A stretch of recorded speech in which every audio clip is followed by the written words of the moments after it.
বিশ্বকাপ ফাইনালের ঘটনায় ৩ ফুটবলার সহ আর্জেন্টিনা দলকে কঠোর শাস্তি ফিফার। বিশ্বকাপ ফাইনালের পর মাঠে মারামারির ঘটনায় শাস্তির মুখে পড়েছেন আর্জেন্টিনার ৩ ফুটবলার। পাশাপাশি ইংল্যান্ডের বিপক্ষে সেমিফাইনাল জয়ের পর ফকল্যান্ড দ্বীপপুঞ্জ নিয়ে বিতর্কিত বন্যার প্রদর্শনের ঘটনায় বড় অঙ্কের জরিমানা করা হয়েছে আর্জেন্টিনা ফুটবল অ্যাসোসিয়েশনকে।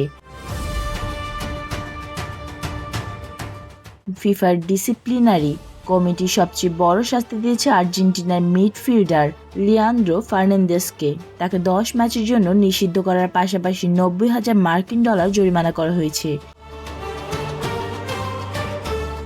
একই অঙ্কের জরিমানা সহ 7 ম্যাচের নিষেধাজ্ঞা পেয়েছেন মিডফিল্ডার। অন্যদিকে থিয়াগো আলমাদাকে 1 বছরের জন্য নিষিদ্ধ করা হয়েছে। তাকে $30,000 জরিমানাও করা হয়েছে। তাছাড়া আর্জেন্টিনার সহকারী কোচ রবার্তো আয়ালাকে 3 ম্যাচের নিষেধাজ্ঞা এবং $30,000 জরিমানা করা হয়েছে। এই ঘটনায় স্পেনের খেলোয়াড় গাবিকে 1 ম্যাচের জন্য নিষিদ্ধ করা হয়েছে, আর তার জরিমানা $30,000। ফুটবল এবং ক্রিকেটের সকল আপডেট পেতে আমাদের সাথেই থাকবেন।